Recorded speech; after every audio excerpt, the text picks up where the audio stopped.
এই মুহূর্তে রয়েছি বৈদ্যবাটি জোড়া অশ্বত্থতলা থেকে ঠিক একটু আগে জনসেবা সংঘ যে ক্লাব রয়েছে, তো সেখানে তারই পাশে জিডিওর ওপর একটি মুদিখানা দোকান রয়েছে। তো বেশ দীর্ঘদিন এই মুদিখানার দোকানটি রয়েছে। তো এবং এই মুদিখানা দোকানটি একটি অবাঙালি লোকের, নাম অরবিন্দ স্টোর। তো আজকে একটি ঘটনা ঘটেছে। তো 14 নম্বর ওয়ার্ডের ব্লাড ডোনেশন ক্যাম্প ছিল। তো সেখানে এই দোকান থেকে কিছু কেক নিয়ে যাওয়া হয় এবং এই যে দোকানদার, ইনি এক্সপায়ার কেক বাচ্চাদের দোকান যে নিতে এসেছিল তাকে দিয়েছিল এবং সেই কেক খেয়ে বেশ কিছু বাচ্চা অসুস্থ হয়ে পড়ে এবং পুলিশ এসছে। পুলিশ এসে নিয়ে গেছে, দোকানদারকে তুলে নিয়ে গেছে।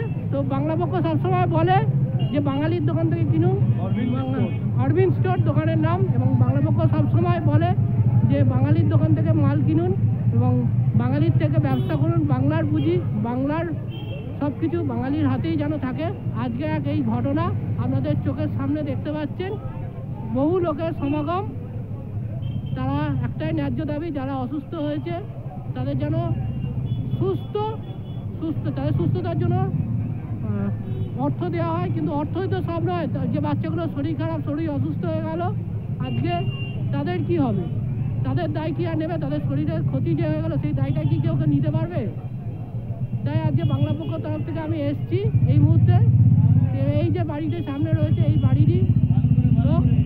তো বেশ অনেক বাচ্চা অসুস্থ হয়েছে এবং পুলিশ এসে ধরে নিয়ে গেছে তাদের পরিবারের 2 ছেলেকে এবং দোকানের যে মালিক তাদেরকে ধরে নিয়ে গেছে।